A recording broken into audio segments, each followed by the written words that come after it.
1. America on drugs. 1. This is your brain on drugs. Drug use begins innocently enough. A child is handed a joint and takes a puff.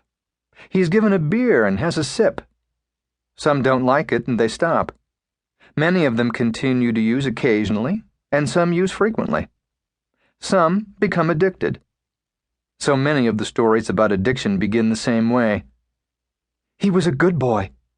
She was a joy, moral and smart and funny and...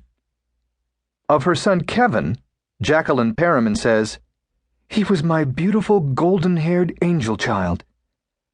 The earliest pictures of Kevin were taken in the hospital on the first day of his life. His mother, striking with long brown hair parted on the side, gazing into the blue of her son's eyes. In a photo that takes my breath away, his head rests on his mother's bare shoulder. Mother and child look serene, at peace. Jacqueline grew up in West L.A. near Beverly Hills. She had two much older by nearly 20 years, brothers. "I was kind of oops." Looking back, she says that her childhood was surreal. In her home, it was considered normal for either of her brothers to be passed out drunk or stoned at the dinner table. Her mother mostly didn't notice. She was devoted to the care of her husband, Jacqueline's father, who was dying of Alzheimer's disease. "We weren't really raised," Jacqueline recalls. There were fights when one brother accused the other of stealing their father's medication. Paramedics came and went. When Jacqueline called 911, the dispatcher would ask, "Which brother is it now?" Alzheimer's killed Jacqueline's father and, later, her mother. When she was a teenager, one of her brothers was admitted to UCLA Medical Center after an accident. A doctor told her that he didn't think he would make it. "I thought, let's get it over with."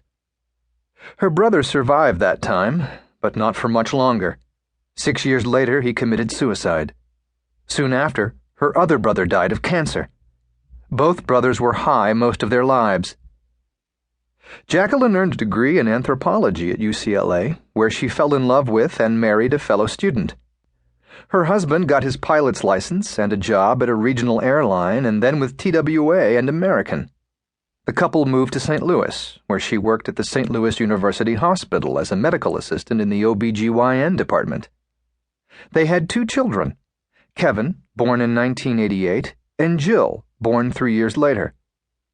Jacqueline and her husband divorced in 1996, when the children were 8 and 5.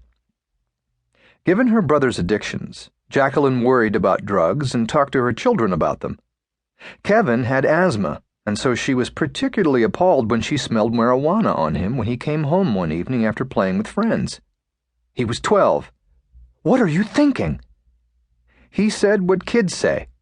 "I just wanted to try it." And she believed him.